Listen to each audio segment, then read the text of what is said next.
अपन discuss कर रहे थे क्लास 11 का चैप्टर नंबर 16 के बारे में, जिसके एक्सरसाइज 16C अपन कंप्लीट कर ली थी। इस वीडियो में डिस्कस करेंगे 16D के बारे में। तो आपकी फर्स्ट हेडिंग है कि general equation of straight line. तो एक स्ट्रेट लाइन में लेट कर लेता हूं कि लेट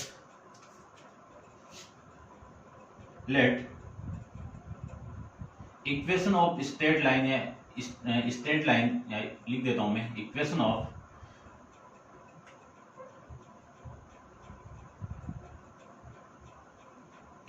ऑफ स्ट्रेट लाइन।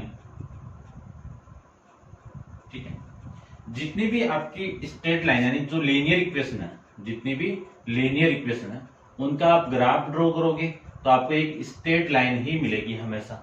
और एक लीनियर इक्वेशन को आप रिप्रेजेंट कैसे करोगे, यानी linear equation in two variable क्या होगी, ax plus by plus c equal to 0 और a b c belongs to r और a b not equal to 0।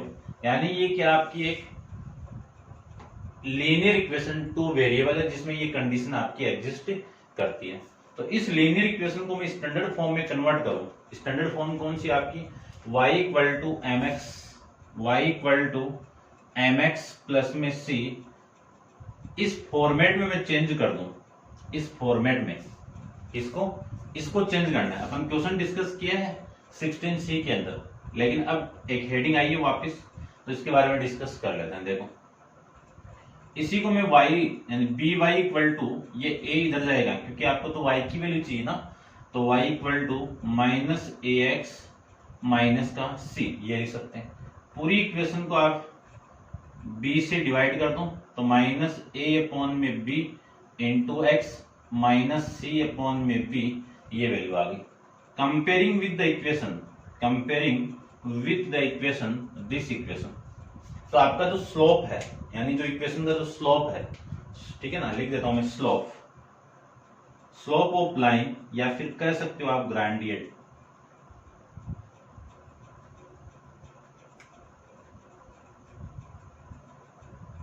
ठीक है, ये लिख सकते हो। इसको अपन रिप्रेजेंट करेंगे m के अकॉर्डिंग। कैसे, m के अकॉर्डिंग। तो m की जो वैल्यू आएगी वो कितनी है, माइनस a अपॉन में b, ये तो हो गया आपका इसकी वैल्यू। और ये c किसको रिप्रेजेंट करेगा, y इंटरसेप्ट को। तो y इंटरसेप्ट कितना आ जाएगा आपका, y इंटरसेप्ट कितना आएगा, जिसकी c को लिख सकता हूं मैं, ठीक है ना, ये c आपका और इसमें c की वैल्यू ये आपकी। इस c की जो वैल्यू आएगी आपकी वो कितना आएगा, माइनस c अपॉन में b ये आ जाएगा। ठीक है, फिर इसकी जो नेक्स्ट हेडिंग है वो यही है आपकी कि ग्रेडियंट या फिर और slope of ax plus by plus c equal to 0। ध्यान से देखो, ये जो a है वो किसका कोफिशिएंट है, x का कोफिशिएंट है। तो आप देख सकते हो कोफिशिएंट ऑफ x अपॉन, ठीक है ना, बात तो एक ही है, आप माइंड में ये रखना है, ठीक है ना, कोई वो नहीं है। आपकी बुक में गिवन है, मैं लिख देता हूं कि कोफिशिएंट ऑफ x अपॉन में कोफिशिएंट ऑफ y, ये आप ले सकते हो। ठीक है, और ये क्या है आपकी कांस्टेंट अपॉन में कोफिशिएंट ऑफ y, एक ही बात है। ठीक है ना, अब ज्यादा वो नहीं है, आपको माइंड में ये रखना है। ठीक है, समझ गए होंगे। फिर आपको पॉइंट गिवन है कि आपका जो x एक्सिस पे जो पॉइंट होगा वो क्या होगा, ये x की वैल्यू है, तो आपकी वैल्यू होगी माइनस a अपॉन में, यानी point on the x axis आप लिख सकते हो, point on the x axis. ठीक है, point on the x axis लिख देता हूं मैं, देखो point on the x axis, ये जो पॉइंट आपका होगा वो क्या होगा, x की वैल्यू आपकी, ये जो स्लोप है ये, यानी माइनस a अपॉन में b 0, और point on the y axis ये क्या होगा आपका 0 माइनस c अपॉन में b, ये इसको बोलते हैं इंटरसेप्ट। ठीक है, नेगेटिव है तो नेगेटिव की तरफ। ठीक है, समझ गए होंगे आप। ऐसे आपको सोल्व करना है और ऐसे ही आपको क्वेश्चन भी सोल्व करेंगे। क्वेश्चन अपन पहले डिस्कस कर लिए हैं एक्सरसाइज 16C के अंदर, उसी की तरह आपको सोल्व करना है। और नेक्स्ट हेडिंग अपन डिस्कस करते हैं इसकी कि angle between the two line के बारे में, इसके बारे में angle between the two line, ठीक है, इसके बारे में भी अपन डिस्कस किया हुआ, लेकिन यहाँ पे थोड़ा चेंज होगा। तो देखो मैं इसको एक बार रब कर देता हूँ। हेडिंग डालनी है आपको इक्वेशन यानी angle between the two line के लिए, angle between the two line. Heading क्या आपकी, एंगल बिटवीन टू लाइन्स।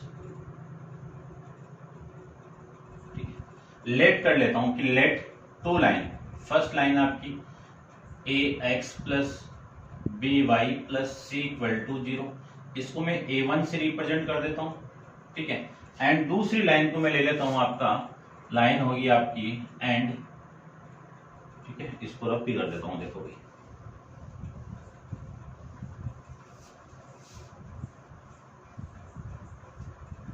ये लीजिए, दूसरी लाइन को मैं लेट कर लेता हूं, सेकेंड लाइन है आपकी A2x plus B2y plus C2 equal to 0, ये इक्वेशन।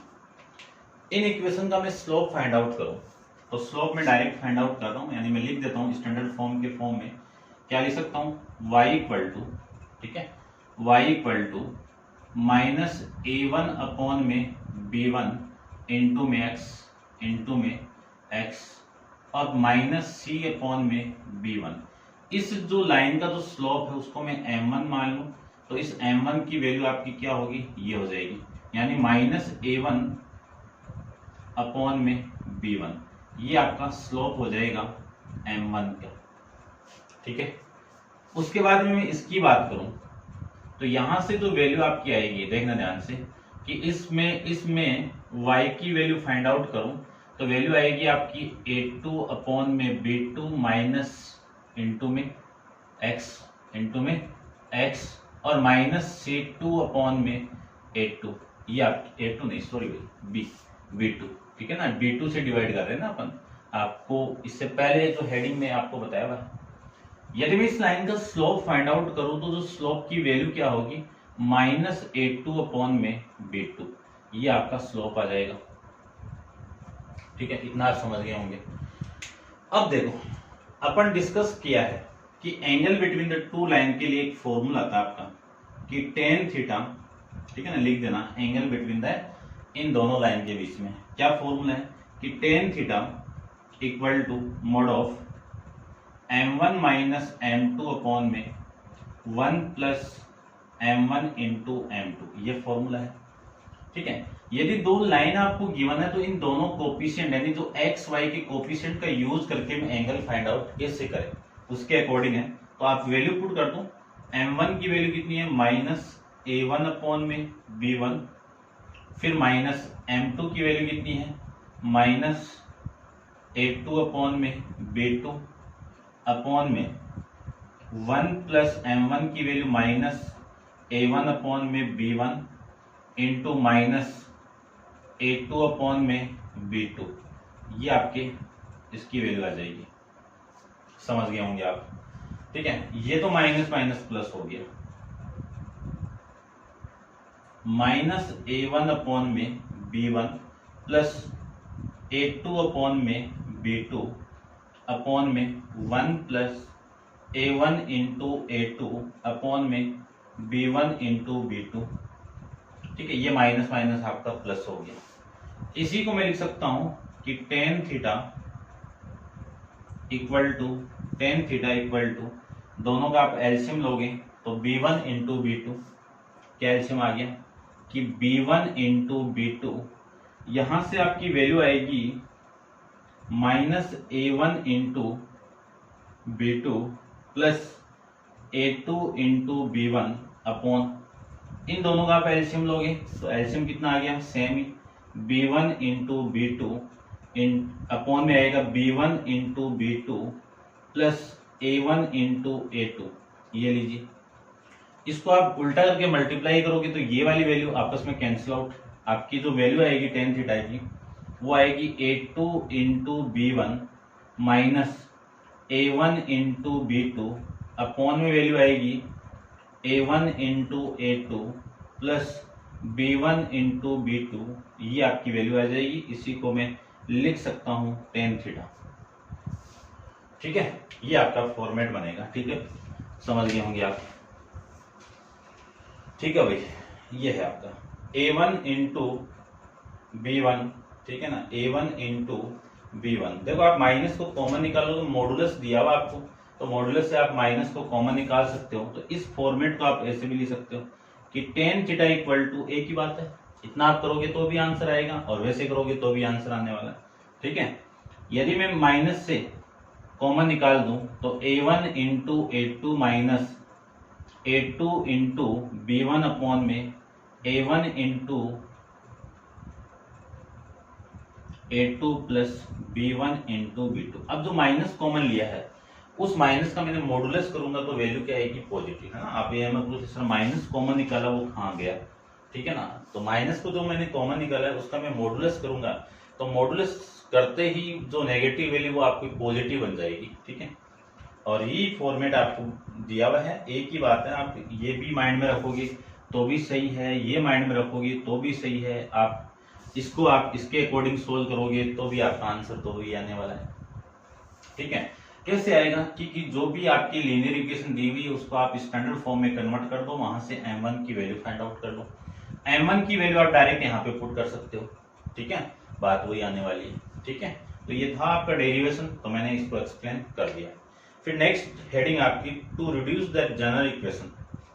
ठीक है, मैं लिख देता हूं, देखो भाई आप इसको नोट डाउन कर लीजिए वीडियो को पॉज करके। आपकी जो हेडिंग है वो है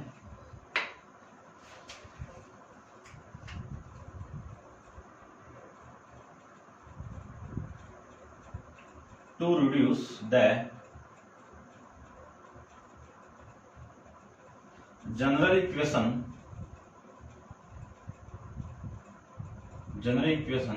ax plus by plus c equal to 0 to the perpendicular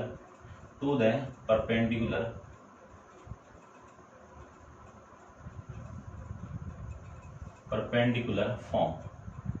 या फिर इसी को मैं कह सकता हूं, आप इस परपेंडिकुलर की जगह आप एक नाम और यूज कर सकते हो। क्या यूज कर सकते हो, नॉर्मल फॉर्म। एक ही बात है भाई।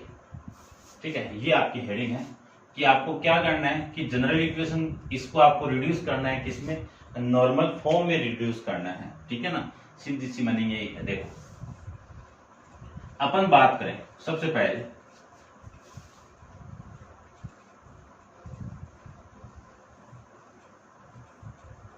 कि जो नॉर्मल फॉर्म जो आपकी इक्वेशन होगी डायग्राम के अकॉर्डिंग समझते पहले तो कि जो नॉर्मल फॉर्म के अंदर जो डायग्राम था अपना वो क्या था। ये आपकी इक्वेशन है, यहां से एक परपेंडिकुलर डिस्टेंस है जिसकी लेंथ कितनी है, p है। तो इस इक्वेशन की लाइन आई थी अपने पास में x इंटू, यदि एंगल आपका अल्फा है तो x इंटू कोस अल्फा। ठीक है ना, मेरा जो आपका एनसीईआरटी का वीडियो उसमें ये थीटा लिया हुआ है, एक ही बात है भाई, plus y into sine alpha equal to p। ये इक्वेशन आपकी किसकी होती है, जनरल फॉर्म की होती है। ठीक है, इतना आप समझ गए होंगे। फिर आपको क्या करना है कि आपको जो इक्वेशन गिवन है, कौन सी equation, ax plus by plus c equal to 0। इसमें आपको माइंड में ये रखना है ये क्या आपकी perpendicular distance from the origin point. ठीक है ना, ये क्या आपकी डिस्टेंस है और डिस्टेंस कभी भी नेगेटिव नहीं होती है। Distance not be not negative. ठीक है ना, आपकी ये नेगेटिव कभी भी नहीं होती है, ध्यान रखना, हमेशा पॉजिटिव होगी डिस्टेंस। ठीक है, अब देखो थोड़ा सा मैं इसको क्या कर दूं, इस फॉर्म में लिख सकता हूं कि ax plus by equal to minus का c लिख सकता हूं। आपको करना क्या है कि पूरी इक्वेशन को डिवाइड करना है। किससे डिवाइड करना है, तो मैं लिख दिया डिवाइडेड बाई किससे डिवाइड करना है कि आपको डिवाइड करना है कोफिशिएंट ऑफ x का whole square plus coefficient of y का होल स्क्वायर, इससे डिवाइड करना है। तो इस x का कोफिशिएंट कौन है, x है, तो x का स्क्वायर x नहीं a का स्क्वायर, और प्लस इस y का कोफिशिएंट कितना है b, तो b का स्क्वायर।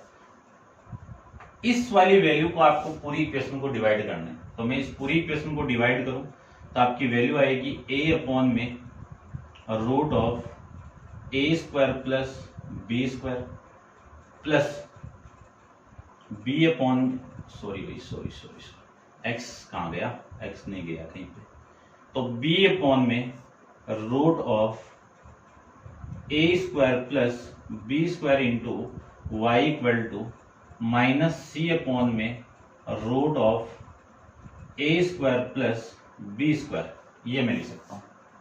अब देखो ये क्या आपकी एक डिस्टेंस को रिप्रेजेंट करता है, किसको, डिस्टेंस को रिप्रेजेंट करता है, तो ये वाली वैल्यू आपकी नेगेटिव नहीं आएगी, तो पूरी इक्वेशन को आप क्या कर दो, नेगेटिव से मल्टीप्लाई कर दो, तो मैं नेगेटिव से मल्टीप्लाई करूं तो ये नेगेटिव a अपॉन में root of a square plus b square into x, फिर प्लस नेगेटिव b अपॉन में root a square plus b square into y, और इसको मैं नेगेटिव से मल्टीप्लाई करूं तो ये पॉजिटिव हो जाएगा, आपका क्या वैल्यू आ जाएगी, c अपॉन में root of a square plus b square, ये लीजिए आप, ठीक है। वो क्यों किया है, क्योंकि ये जो कंपेयर करूंगा तो इस p की वैल्यू वो नेगेटिव आ रही थी, और नेगेटिव कभी भी नहीं आनी चाहिए, ध्यान रखना।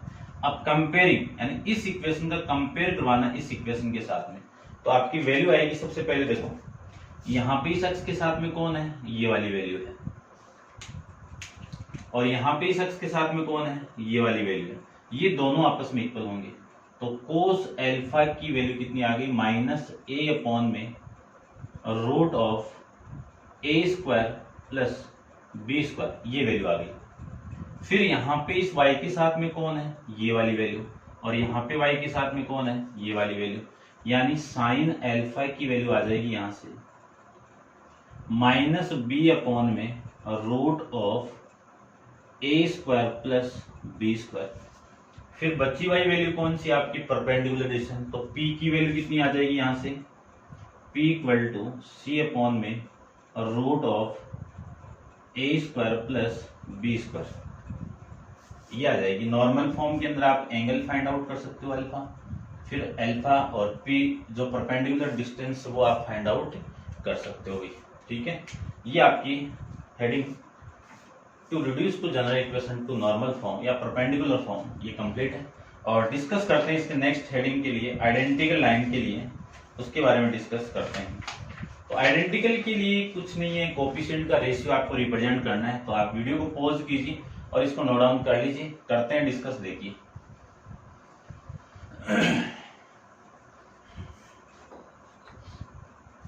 आपकी हेडिंग है आइडेंटिकल लाइन। आइडेंटिटी का मतलब क्या है, सेम लाइन, आइडेंटिकल लाइन, ठीक है। मान लीजिए कि कोई इक्वेशन आपको गिवन है कि let a1x plus b1y plus c1 equal to 0, और दूसरी इक्वेशन है a2x plus b2y plus c2 equal to 0। अब ये आइडेंटिकल कब होगी, जब इनका रेशियो सेम आ जाए, ठीक है ना। आपने छोटी क्लासों में पढ़ के आए हो 10th क्लास के अंदर कि यदि इनका रेशियो सेम आ जाए तो ये दोनों लाइन क्या करेगी, कोइंसाइड करेगी, यानी एक लाइन के ऊपर एक लाइन में ड्रॉ कर सकता हूँ, ठीक है ना। तो इसका जो रेशियो है वो a1 अपॉन में a2 वो किसके इक्वल होगा, b1 अपॉन में b2 equal to c1 upon में c2। इस कंडीशन में आप जानते हैं कि इन लीनियर इक्वेशन का जो सॉल्यूशन है वो क्या होगा, मैनी सॉल्यूशन होते हैं। क्या होते हैं, मैनी सॉल्यूशन वाला केस बनता है यहाँ पे, ठीक है ना, उस कंडीशन में। और लाइन क्या करेगी, कोइंसाइड करेगी, क्या करेगी, कोइंसाइड करेगी, ठीक है ना। ये अपन पढ़ के आए हैं, फिर भी यहाँ पे कंडीशन गिवन है कि ये रेशियो इक्वल आ जाए तो वो लाइन आपको जो स्ट्रेट लाइन होगी वो सेम स्ट्रेट लाइन होगी, ये आपको माइंड में रखना है, ठीक है। फिर एक हेडिंग आएगी कि आपको एक स्ट्रेट लाइन गिवन है, उस स्ट्रेट लाइन का जो 2 पॉइंट है वो पॉइंट कैसे आएंगे, ठीक है। तो देखो मैं थोड़ा सा डिस्कस कर लेता हूँ, ये तो क्वेश्चन में आपका एग्जांपल है वो आप समझ जाओगे उसमें, ठीक है। जो हेडिंग दी हुई है उसी हेडिंग को मैं एग्जाम्पल के थ्रू समझाता हूँ आपको, देखो ध्यान से। इसके नीचे आपकी जो हेडिंग है वो position of 2 point related to a line, यानी आपको उन पॉइंट की पोजीशन बतानी है। देखो एक इक्वेशन गिवन आपको,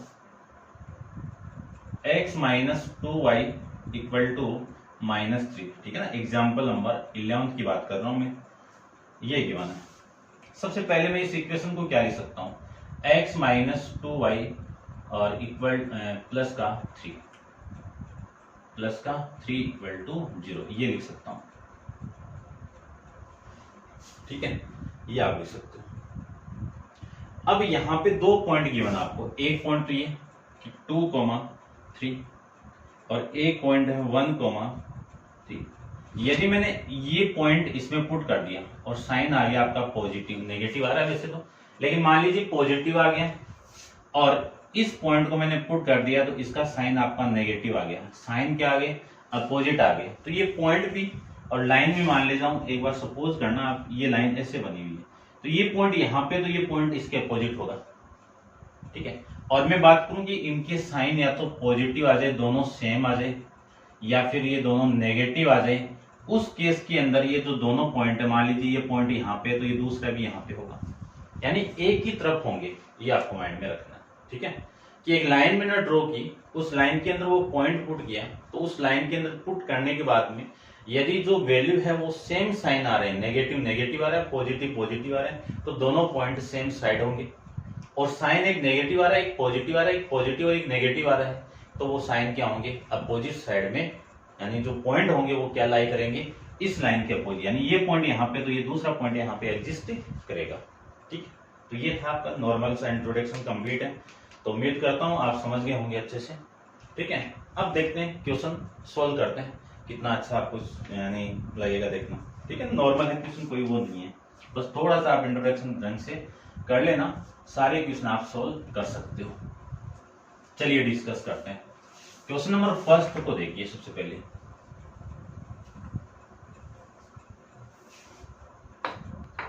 ठीक है, ये मैं रख देता हूँ, अपने काम का नहीं है, ठीक है, ये आपका, ठीक है। देखिए क्वेश्चन नंबर जो फर्स्ट आपका, उसमें write down the slope of the line, ठीक है ना।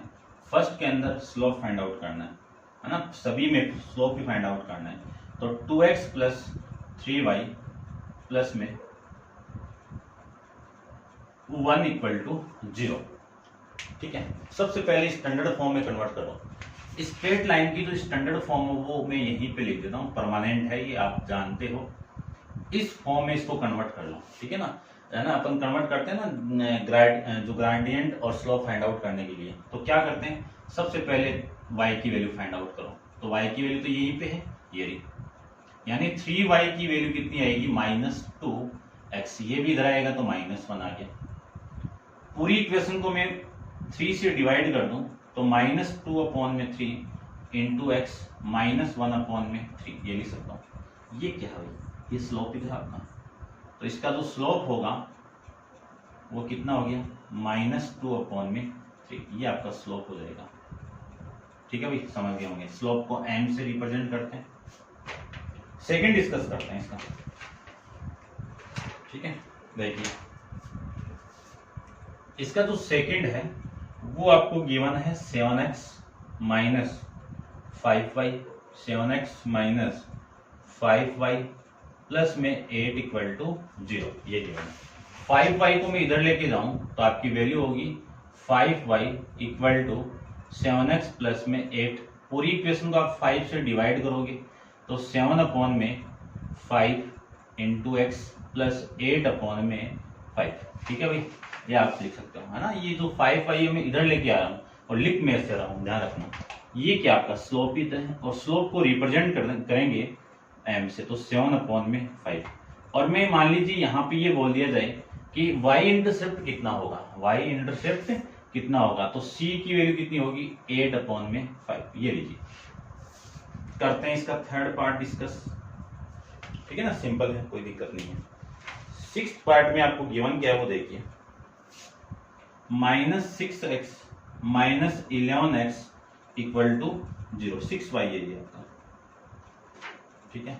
ये वैल्यू इधर आएगी तो -6y इक्वल टू कितना, प्लस का 11x, y इक्वल टू कितना, -11/6 इंटू एक्स, और प्लस में 0, कुछ नहीं है तो 0 है, तो इंटरसेप्ट तो आपका 0 हो गया, और ये क्या आपका स्लोप है, तो m की वैल्यू कितनी होगी, -11/6, ये आपका m का वैल्यू हो जाएगा। ठीक है ना, फर्स्ट में हो गया और ये हो गया। ठीक है, अब इसका फोर्थ देखिए, फोर्थ में क्या इक्वेशन है, x1 plus y1 equal to a²।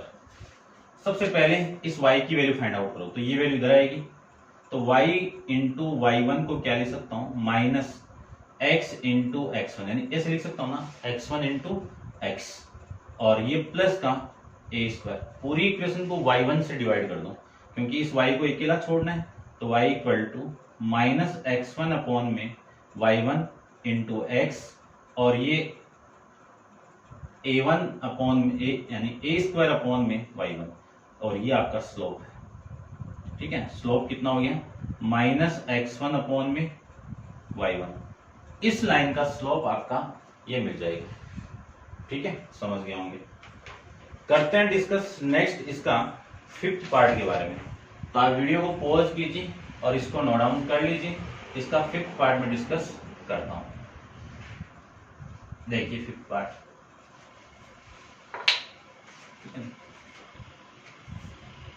5th part में आपको गिवन है 3x plus 4y minus 2 into x plus x1 minus 5 into y plus y1 और प्लस 2 इक्वल टू 0, ये इक्वेशन है। सबसे पहले स्टैंडर्ड फॉर्म में कन्वर्ट कीजिए। ठीक है ना, तो देखो स्टैंडर्ड फॉर्म में अपन कन्वर्ट करें तो इस पूरी इक्वेशन को मैं क्या लिख सकता हूं कि y equal to m x plus c के फॉर्मेट में इसको पुट करना है। क्या इक्वेशन आपकी, y equal to m x plus c के फॉर्मेट में इसको पुट करना है। तो यहां से देखो सोल्व हो रहा है थोड़ा सा आपका कि 3x प्लस में 4y माइनस 2x, माइनस को अंदर मल्टीप्लाई करूं 2 को साथ में, तो 2 इंटू एक्स1 माइनस 5y और माइनस का 5y1 प्लस में 2 इक्वल टू 0। ये वाली वैल्यू और ये वाली ये नहीं सॉरी ये वाली वैल्यू मिलके कितना x, प्लस ये वाली वैल्यू और ये वाली वैल्यू मिलके कितना माइनस का y, और फिर ये प्लस का 2 रहने दो कांस्टेंट है। ठीक है, ये देखो इस वाली वैल्यू और इस वाली वैल्यू को क्या लिख सकता हूं, ये माइनस का 2x और माइनस का 5y 1 है और ये 1 है, ये प्लस का 2 है इक्वल टू 0। ठीक है, इस y को मैं इधर लेके जाऊं तो x माइनस, यहां से माइनस कॉमन निकाल दीजिए, तो माइनस, ठीक है, माइनस को मैं कॉमन निकाल दूं तो वैल्यू आएगी 2 into x1 plus 5 into y1 minus 2 equal to y, ये वैल्यू आ गई। इसी को मैं लिख सकता हूं y equal to x minus 2x1 plus 5y1 minus 2। अब इसके साथ में कुछ नहीं है तो 1 तो है ही, x के साथ में जो भी वैल्यू आएगी वही आपका क्या है, स्लोप होता है। तो आपका स्लोप कितना हो जाएगा, इसमें 1 आ जाएगा। कितना आ जाएगा, स्लोप आपका 1 आ जाएगा भाई। ये है आपका क्वेश्चन नंबर फर्स्ट का 5th पार्ट, समझ गए होंगे। करते हैं डिस्कस नेक्स्ट क्वेश्चन नंबर 2 के बारे में। तो आप वीडियो को पॉज कीजिए और इसको नोट डाउन कर लीजिए। क्वेश्चन नंबर 2 को अपन डिस्कस कर लेते हैं। देखो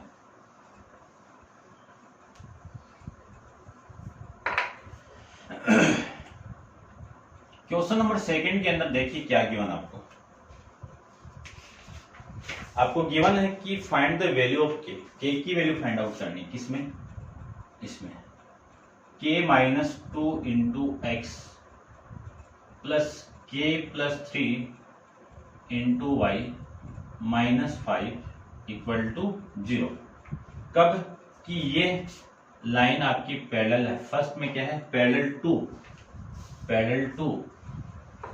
ठीक है ना, लिख देता हूं मैं पैरेलल टू, ठीक है ना, 2 लाइन से रिप्रेजेंट कर देता हूं। पैरेलल टू किसके पैरेलल में है,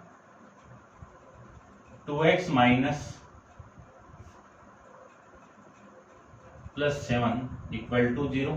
इसके पैरेलल है और इसी के परपेंडिकुलर है, ठीक है ना। इसी के क्या है, सेकंड के अंदर ये परपेंडिकुलर भी है, ये लीजिए। और आपको के की वैल्यू फाइंड आउट करनी है, ठीक है। ध्यान से देखना, सबसे पहले मैं इन दोनों लाइन का स्लोप फाइंड आउट करूं तो इस लाइन को देखना पहले। इसको मैं लिख सकता हूं k+3 इंटू वाई की वैल्यू फाइंड आउट कर रहा हूं, ध्यान से देखना। ये वैल्यू आएगी, ये इधर आएगा तो माइनस का k-2 इंटू में x और ये प्लस का 5 लिख सकते हैं ना। पूरी इक्वेशन को इससे डिवाइड करो, इससे मैं डिवाइड करूं तो y equal to minus k-2 upon में k+3 और इंटू में x प्लस 5 अपॉन में k+3, ये लिख सकते हैं। ये क्या, ये स्लोप ही तो आपका, ठीक है ना। तो इसके स्लोप को मैं m1 मान लूं तो इसका स्लोप कितना, -x-2 अपॉन में x+3, ये लीजिए। ये आपका स्लोप आ गया इसका, ठीक है। फर्स्ट केस के अंदर आपका क्या है, पैरेलल टू लाइन, ठीक है। ये जो लाइन है पैरेलल है इसके, ठीक है ना। पैरेलल की कंडीशन अपन जानते हैं, क्या कंडीशन होती है कि m1 इंटू m2 का m1 इक्वल टू m1, ये स्लोप की कंडीशन होती है। तो m1 की वैल्यू तो है और वहां से मैं स्लोप फाइंड आउट कर लूं। इसका स्लोप देखो, इसका स्लोप फाइंड आउट करूं तो वैल्यू आएगी y equal to 2x plus में 7, यानी m2 की वैल्यू कितनी आ गई, 2 आ गई। स्लोप की वैल्यू कितनी आ गई, 2 आ गई, ये लीजिए। यहां से मुझे k की वैल्यू फाइंड आउट करनी है, कब, जब ये वाली लाइन इसके पैरेलल है तो स्लोप की value m1 equal to m2 होगा। m1 स्लोप कितना है, k-1 इंटू k-2 अपॉन में k+3 इक्वल टू m2 की वैल्यू कितनी है, 2। इसी को मैं ले सकता हूं, ये माइनस अंदर मल्टीप्लाई होगा तो माइनस के प्लस में 2 इक्वल टू, ये इसके साथ मल्टीप्लाई होगा तो 2k प्लस में 6 लिख सकते हैं। ये k इधर आएगा तो 2k प्लस में k आ गया और ये इधर आएगा 6 तो -6। ये वैल्यू कितनी आ गई, यहां से 3k और ये वैल्यू कितनी आ गई, 4। तो k की वैल्यू कितनी आ जाएगी, k इक्वल टू आएगा -4 अपॉन में 3, ये k की वैल्यू आ जाएगी, ठीक है। समझ गए होंगे। अब करते हैं इसका सेकंड पार्ट।